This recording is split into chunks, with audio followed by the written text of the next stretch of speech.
नीलम गोरे, the Neelam गोरे हे नाव उच्चारल्यावर तुम्हाला काय आठवतं? एखादं गाजलेलं पुस्तक, त्यांनी लिहिलेला एखादा वैचारिक ग्रंथ, कादंबरी, कविता संग्रह, ललित लेखन, गेला बाजार एखादा चारोळी संग्रह?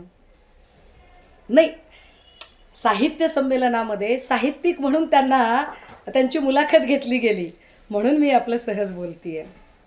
तर अशा या द नीलम गोरे यांना साहित्य संमेलनात बोलावणं, साहित्यिकांचीही कधी कधी अगतिकता आणि अपरिहार्यता असते आणि यांनाही तसं कोणी बोलावत नाही. तर त्यांनी असं म्हटलं की मी पक्षात असताना, म्हणजे त्या आमच्या पक्षात असताना बराचसा आर्थिक व्यवहार चालायचा, पदांच्यासाठी देवघेव चालायची आणि 2-2 मर्सिडीज कार द्याव्या लागायच्या. आता 2-2 मर्सिडीज कार म्हणजे फार मोठी गोष्ट आहे बाबा. मला तरी पक्षात येऊन फक्त 2-2.5 वर्ष झालेली आहेत. आमचे म्हात्रे दादा पण आत्ता पक्षफुटीच्या नंतर आलेले आहेत. पण त्याच्या आधी मातोश्रीवर सदा सर्व काळ पडीक कोण असायचं? तर नीलम गोरे असायच्या. पक्षात कुणाला घ्यायचं, कुणाला नाही घ्यायचं, कोणाला प्रवेश द्यायचा नाही द्यायचा, एवढंच काय, मातोश्रीच्या गेटच्या आत कुणाला सोडायचं, कुणाला नाही सोडायचं, बॅरिकेड्स लावण्याचं काम नीलम गोरे करायच्या.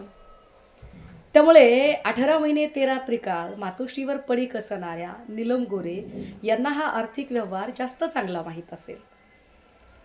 उलट मी तर असा विचार करते की त्या असताना जर एवढा मोठा आर्थिक व्यवहार चालत असेल तर एवढे सगळे पैसे नीलम गोरेंनी कुठे ठेवले असतील बरं? म्हणजे त्यांची विदेशात पण काही खाती असतीलच ना, इथेही असतील.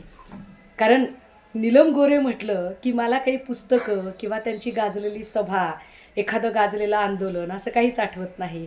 मला नीलम गोरे म्हटलं की छान छान लफेदार पदराच्या साड्या, हिऱ्या मोत्यांचे नेकलेस, त्याच्यावर मॅचिंग कानातली डुलं, त्याला मॅचिंग असणारीच अत्यंत झोकातली पर्स, हातात हिऱ्या मोत्यांच्या बांगड्या, हा सगळा अवतार मला नीलम गोरे म्हटल्यावर आठवतो.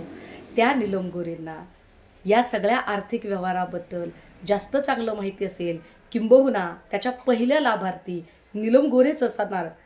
मला नीलम गोरेंकडून खरंच तो हिशोब ऐकायला आवडेल. आता राहिला प्रश्न त्यांना काही जाब विचारायचा का, तर अजिबात नाही. ज्यांचा बुद्ध्यांक आहे आणि ज्यांना कर्तृत्व आहे, आपण त्यांच्याशी वाद घातला पाहिजे. कर्तृत्व शून्य आणि निव्वळ चापलुसी करून, मर्जी संपादन करून, विश्वासघाताने पदं मिळवणाऱ्या लोकांवर मी काही बोलावं असं मला अजिबात वाटत नाही.